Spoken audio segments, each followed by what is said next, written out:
Hello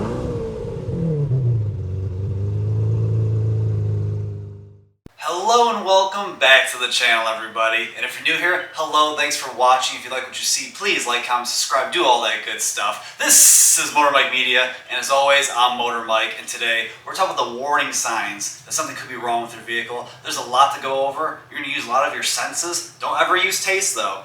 But we'll talk about a few things, so let's start it. Alright, so there's a lot of things to look for when there's potential problems with your vehicle. First is suspension. Obviously, you can feel when something's wrong with your vehicle, but you can also see it sometimes. You can see that the vehicle is articulating one way compared to the other. Is it not in a flat plane? The best is when you look at it from the side. A lot of times, a vehicle, the back end is lower than the front. That could be a lot of things. Air ride suspension does that a lot. Old leaf springs, like my Jeep's actually sagging a little bit in the back. All these little visual cues will tell you that something is wrong if you don't actually feel the vehicle. And then you have, well, oil. A lot of combustion engines, when they get old, they start leaking oil. And you can see on the ground here, I do have a few spots on the ground. It's actually not for my Jeep though. My Jeep is actually leak-free at the moment, which is always an awesome thing to see. But when you do see drops like that, you can use your visual cue to see actually what it is. If it's a dark spot, well, you know it's oil. Sometimes, if it's a fresh one, you can see if it's like a yellowish green. Well, that can be a coolant leak. Then you have red fluids. So by knowing some of these things like that, when you go to get it fixed, you can say, hey, I'm actually leaking oil. I'm leaking transmission coolant. I'm leaking regular coolant. And that can help a mechanic to figure out what is actually wrong with your car and diagnose it properly. Alright, so I wanted to get under the vehicle, guys, because there's a lot of things, like I said, suspension components, it's like a domino effect. If something goes wrong or starts getting bad, it can lead to other things getting more strained. You can see right here, this is blowing out, it's all covered in grease, but luckily my diff is nice and dry, which is always a good thing to see. But you can see under here it's rusty. Some bushings are very bad. I have been having some suspension components.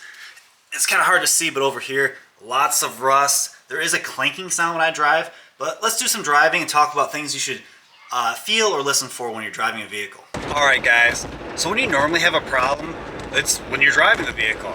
So there's lots of little warning signs here. Your gauge cluster. Obviously you have the check engine light, lights in general will come up. What's your temperature? Is your temperature going higher than normal? Do you smell stuff? Do you smell coolants? Do you smell oil? Do you smell anything that's out of the norm? A hose could have leaked, a hose could have burst. A lot of different things. Now, especially if your temp's going up, something's wrong with your cooling system in general, which isn't good. You need to stop. You don't want your vehicle to overheat.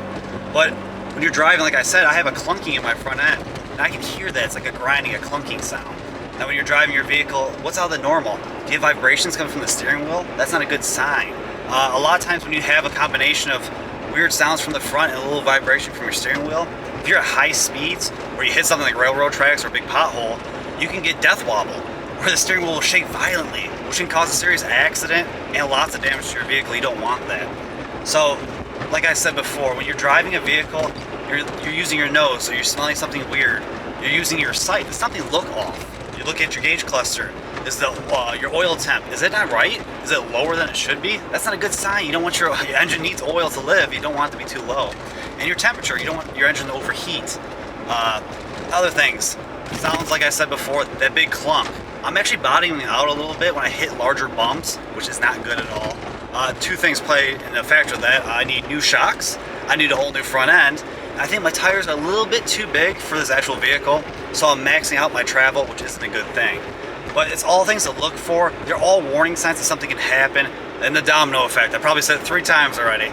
But you rather fix something while it's cheap and easy before it leads to more problems and costs you more money. And now the engine, the heart and soul of a combustion engine vehicle.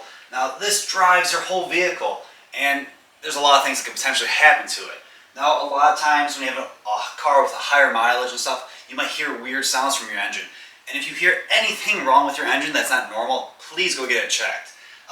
Anything engine related, even suspension components, when something feels a little bit wrong or sounds a little bit wrong, it is moving so many different components that you're actually putting strain on anything else around the vehicle. So if you hear ticking, rattling, clanking, please go get it checked. It's a domino effect, guys. Would you rather spend a few $100s now because you hear something, you feel something, or spend thousands of dollars later because you didn't do anything and one thing led to the next? Always check on stuff like that. You never want your engine to sound like a sewing machine. You don't want the high ticking and stuff like that. If it sounds out of place, please get it checked. Another thing to look for since we're under the hood is your battery. A lot of people, they just don't realize like batteries, they do go bad, they do die. And a lot of times when they start getting bad, sometimes it's hard to start your vehicle or it just doesn't start at all. That's always a bad thing, especially if you're trying to go to work and the car doesn't start. So make sure you check your battery once in a while. There's dates on here, you can always check it. And you can see those little warning signs sometimes, the lights are a little bit dim, stuff like that. Put it on a trickle charger if you're not driving a vehicle for a long time.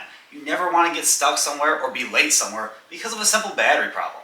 Alright guys, so more modern vehicles have lots of sensors all throughout, more electronics, so when there is problems, those sensors are sending relays back to your computer, telling you guys, hey, there's a problem, check engine light comes on, a warning light comes on. That usually happens right before or right during when a problem first happens, which is always kind of convenient, but when you do have a problem, please go get it checked out. Now in older vehicles, a lot less electronics, a lot less sensors and stuff like that, so that's why I'm making this video, because you'll hear these problems, see these problems, smell these problems, before you get a check engine light, or you won't get a light at all. But when you do have a problem on any of these vehicles, you can get a nice little OBD2 sensor like this. Now these can go from super cheap like this to very, very expensive and do a whole bunch of features. But this is easy to use, so when you get a check engine light, you can just plug it in, a code will come up. Now you take that code, you can use your good old phone here, and look up what that code actually means, and that'll tell you what is wrong with your vehicle. So if you're mechanically inclined, you can get a new part or know what to do to fix it yourself, or tell a mechanic what's exactly wrong with it to save you a little bit of time and that labor. So I'll quickly show you how to use it. Now when you use one of these, everything will be on obviously. All you have to do, you have a nice little port. The plug-in is actually down here, and on vehicles it's either directly up or onto the side. But once you plug it in, you can scan your codes. There might be one, there might be many, depending on what's wrong with the vehicle. You can go through this and see what's exactly wrong. And then, like I said, you can use your phone, figure out exactly what the code is to get it fixed properly.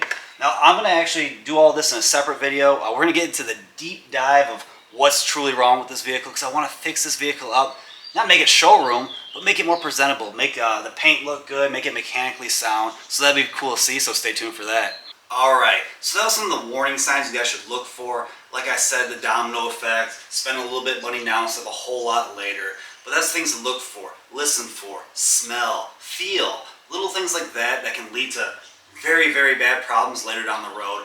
But modern cars have way more sensors, way more electronics. That's why the check engine light will come on a lot sooner in newer cars, because it's sensing all the things around. But if you do see that check engine light and you don't have an OBD2 sensor, please go to a mechanic, please get it fixed, because it could be something as simple as the cap's loose, or something majorly wrong that can cost you lots of money in the future.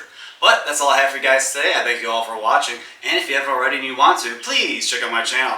I keep trying to give you guys more and more content. It's about cars, trucks, crossovers, and SUVs, combustion engines, just like this good old girl here, and EVs, a little bit of everything. But please, like, comment, subscribe, hit that notification bell. That way you guys can stay up to date with the latest and greatest from my channel. And as always, I truly, truly appreciate you guys for watching, and I'll see y'all in the next one.